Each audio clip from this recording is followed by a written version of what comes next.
কার্তিক মাসের কৃষ্ণপক্ষের অমাবস্যা তিথি দীপান্বিতা অমাবস্যা নামে পরিচিত এবং এই অমাবস্যাতেই এই দীপান্বিতা অমাবস্যার নিশীথ রাতে মায়ের বিশেষ পূজা অর্চনা করা হয় এবং আমরা সকলেই ভক্তি ভরে শ্রী শ্রী শ্যামা মায়ের পূজা অর্চনা করে থাকি। দর্শক বন্ধুরা, এই অমাবস্যা তিথি দীপান্বিতা অমাবস্যা নামেই পরিচিত এবং আজকের এই ভিডিওতে জানব এই বিশেষ দিনে কোন দুটি কাজ না করলে ভালো হয়, কি কি বিধি নিয়ম মেনে চললে ভালো হয়। সর্বপ্রথম এই বিশেষ দিনে পবিত্র নদীতে স্নান করা শুভ ফলপ্রদ। সেই সঙ্গে আপনার বাড়িতে পুজো হোক বা না হোক, সম্পূর্ণ বাড়িঘর ভালোভাবে পরিষ্কার করুন এবং সর্বত্র পবিত্র জল ছিটিয়ে দিন। যেভাবে বাড়িতে নিত্য পূজা অর্চনা করেন ঠিক একইভাবে পূজা অর্চনা করবেন।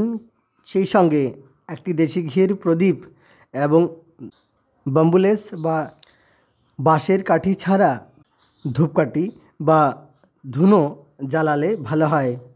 সেই সঙ্গে এই দিনে কর্পূর দিয়ে আরতি করবেন, কর্পূর জ্বালিয়ে আরতি করবেন এবং আরতি করার পর সেই কর্পূর সম্পূর্ণ বাড়ি ঘরে ভালোভাবে দেখানোর সাথে একটু সময় ঘরের ব্রহ্মস্থলে রাখলে বিশেষ ভালো হয়।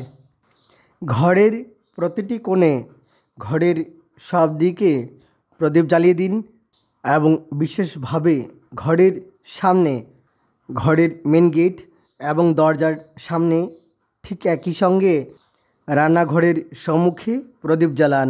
তাতে একদিকে আপনার ঘরে আলোকিত হবে, সেই একই সঙ্গে নেতিবাচক শক্তিও দূর হবে। এই দিনে ঘরের ঠাকুর ঘরে অবশ্যই দেশি ঘিয়ের প্রদীপ জ্বালালে ভালো হয়। সম্ভব না হলে তেলের প্রদীপ জ্বালাবেন, ঠাকুর ঘর আলোকিত করে রাখবেন। সেই সঙ্গে পুজো শেষে অবশ্যই চেষ্টা করবেন প্রয়োজন থাকা ব্যক্তিদের মধ্যে বস্ত্র, অন্ন এবং অর্থ দান করার।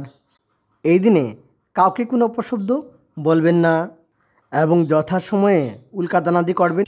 আর অমাবস্যা তিথি স্ত্রী তৈল, মৎস্য মাংসাদি এবং সম্ভোগ নিষেধ। তারপর দিন কুষ্মাণ্ড বক্ষণ নিষেধ। অমাবস্যাতে কিন্তু তুলসী পাতা চয়ন করতে নেই, তা হয়তো অনেকেরই জানা আছে। সেই সঙ্গে বিল্বপত্র চয়ন করতে নেই।